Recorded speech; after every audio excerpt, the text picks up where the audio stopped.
पहले नासा, रूस और चीन और भारत क्यों चांद को अपनी मुट्ठी में करना चाहती है पूरी दुनिया, और क्या है चंद्रमा से जुड़े वो डार्क सीक्रेट्स जो स्पेस एजेंसी या हमसे छुपा रही है।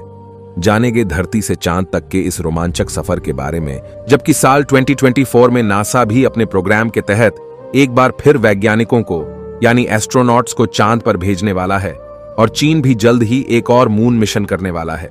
लेकिन अब सवाल आता है कि इन सभी देशों को चांद पर ऐसा क्या दिख गया जो चारों ओर चांद पर पहले पहुंचने की होड़ मची हुई है, और चांद से जुड़े ऐसे कौन से रहस्य है जिनसे से पर्दा उठाते ही हमारा चांद को देखने का नजरिया ही बदल जाएगा। जानेंगे पृथ्वी से चांद तक के इस रोमांचक सफर की कुछ खास बातें, तो जल्दी से अपनी कुर्सी की पेटी बांध लीजिए और पूरा वीडियो जरूर देखिए। दोस्तों, चांद हमारी पृथ्वी से 384,400 किलोमीटर दूर है, और अगर हम सीधा रास्ता पकड़ लेते हैं तो इसी के आसपास डिस्टेंस में ही हम चांद की सतह पर पहुंच जाएंगे, जबकि भारत के चंद्रयान 3 के रास्ते से हमें चांद पर पहुंचने में 42 दिन लगेंगे, क्योंकि चंद्रयान 3 ने चंद्रमा की तरफ जाने का अंडाकार रास्ता चुना है, जिसमें वो पहले पृथ्वी के चक्कर लगाकर चांद की ओर एक लंबे रूट से बढ़ेगा और फिर चांद के चक्कर लगाकर लैंडिंग करेगा। हालांकि यह रास्ता काफी किफायती तो है, लेकिन इसमें हमें एस्ट्रोनॉट के लिए बहुत खाना, ऑक्सीजन और पानी की जरूरत पड़ेगी, जिससे स्टोर करने के लिए बड़ी ढा स्पेस क्राफ्ट चाहिए होगा। और इस रास्ते से जाने पर 300,000 किलोमीटर की दूरी तय करके हम काफी थक भी जाएंगे।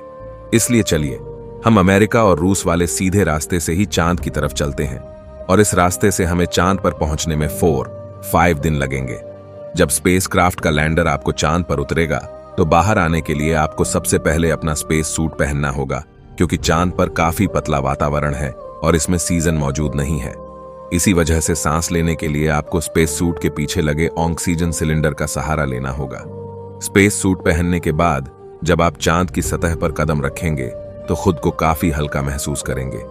दरअसल चंद्रमा का गुरुत्वाकर्षण पृथ्वी से 6 गुना कम है, इसलिए अगर पृथ्वी पर आपका वजन 60 किलोग्राम है तो चांद पर यह सिर्फ 10 किलोग्राम हो जाएगा।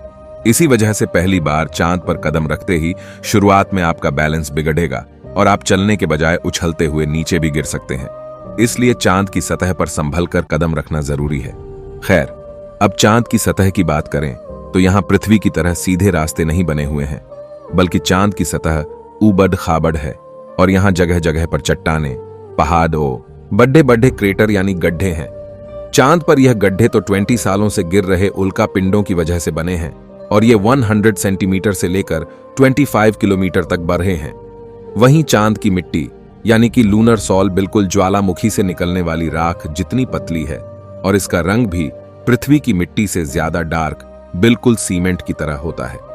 इस मिट्टी में खुरदरापन ना होने की वजह से आप जैसे ही इस पर कदम रखेंगे तो आपके पैरों के निशान बन जाएंगे, जिसकी वजह से चांद पर सबसे पहले कदम रखने वाले एस्ट्रोनॉट नील आर्मस्ट्रांग और बज एल्ड्रिन के पैरों के निशान आज भी मौजूद हैं। अब चांद की खूबसूरत जमीन देखने के बाद साथियों, आप अपनी नजरें जब ऊपर की तरफ करेंगे तो आपको हमारी पृथ्वी भी दिखाई देगी। जैसे पृथ्वी पर चांद का उदय होता है, वैसे ही चांद पर भी पृथ्वी का उदय होता है। बस फर्क इतना है कि पृथ्वी से देखने पर चांद काफी छोटा लगता है और चांद से देखने पर पृथ्वी बहुत बड़ी दिखाई देती है, और यहां से धरती की खूबसूरती देखकर आप खुश हो जाओगे। अब अगर आप चांद के उत्तरी ध्रुव पर लैंड करोगे तो आपको अपने आसपास भूतकाल में फैले हुए स्पेस मिशन के स्पेस क्राफ्ट और सैटेलाइट के टुकड़ों के साथ प्लास्टिक बैग में भरा हुआ कूड़ा भी दिखेगा। ये कूड़ा नासा के उन 12 एस्ट्रोनॉट्स में फेंका है जो चांद पर जा पाए। दरअसल इन बैग्स में इनका मलमूत्र और खाने के रैपर्स और बिस्किट है। वही अगर आप चांद के दक्षिणी ध्रुव पर उस जगह उतरते हैं जहां 4 साल पहले चंद्रयान 2 क्रैश लैंड होकर गिरा था, तो वो आज भी आपको उतनी बुरी कंडीशन में ही मिलेगा, क्योंकि क्रॉस लैंड होने के बाद ना तो वह बारिश और ना ही तूफानी बवंडर से रूबरू हुआ है। इसलिए अगर आप उसे अपने स्पेस क्राफ्ट में फिट करके पृथ्वी पर वापस ले आए तो उसे ठीक करके वापस भेजा जा सकता है। दोस्तों, आप यह तो जानते ही होंगे कि स्पेस के सभी ऑब्जेक्ट्स पर अचानक उनका पिंडों की बारिश हो जाती है। यह तो अच्छा है कि पृथ्वी की मैग्नेटिक फील्ड इन उल्का पिंडों को या तो साइड में धकेल देती है, या फिर ग्रेविटी और एटमॉस्फेयर इसे धरती तक पहुंचने के पहले ही जलाकर राख कर देते हैं। लेकिन चांद की मैग्नेटिक फील्ड पृथ्वी के मुकाबले काफी कमजोर है। इसकी ग्रेविटी भी कम है, और यहाँ घना वातावरण भी मौजूद नहीं है।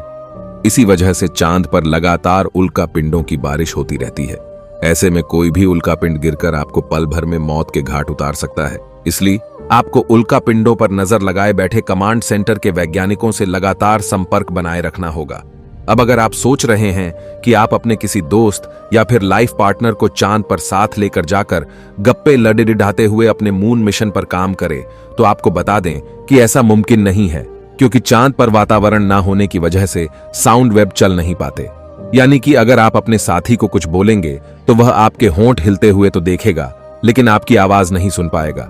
इतना ही नहीं, जान पर आपको अपनी आवाज तक नहीं सुनाई देगी, मानो जैसे मोबाइल की तरह किसी ने आपको भी साइलेंट मोड पर डाल दिया है। हालांकि एस्ट्रोनॉट चांद पर एक दृश्य स्पेस सूट पहनते हैं, जिसमें साउंड पुश करवाने के लिए नाइट्रोजन और ऑक्सीजन की मदद से कृत्रिम वायुमंडल बनाया जाता है। साथ ही इन्हें एक माइक्रोफोन वाली हेडफोन पहनाई जाती है, जिसके जरिए यह अपने साथी और कमांड सेंटर की आवाज सुन सके और जवाब भी दे सके। अब दोस्तों, चांद पर अपने काम को पूरा करके जब आप सोने जाएंगे तो सुबह आपको सूरज की रोशनी नींद से नहीं जगाएगी, क्योंकि चांद को अपनी धुरी पर घूमने में 28 दिन लगते हैं, जिसकी वजह से चंद्रमा पर 1 दिन 14 दिन का होता है और 14 दिन की रात होती है। यानी कि वहां का 1 दिन पृथ्वी के 28 दिन के बराबर होता है। हम चांद का सिर्फ एक हिस्सा आज तक देख पाएं, और अगर आप चांद के पिछले हिस्से के अंधेरे वाले डार्क रहस्य को जानना चाहते हैं तो प्लीज हमारे चैनल को सब्सक्राइब करना ना भूलिएगा।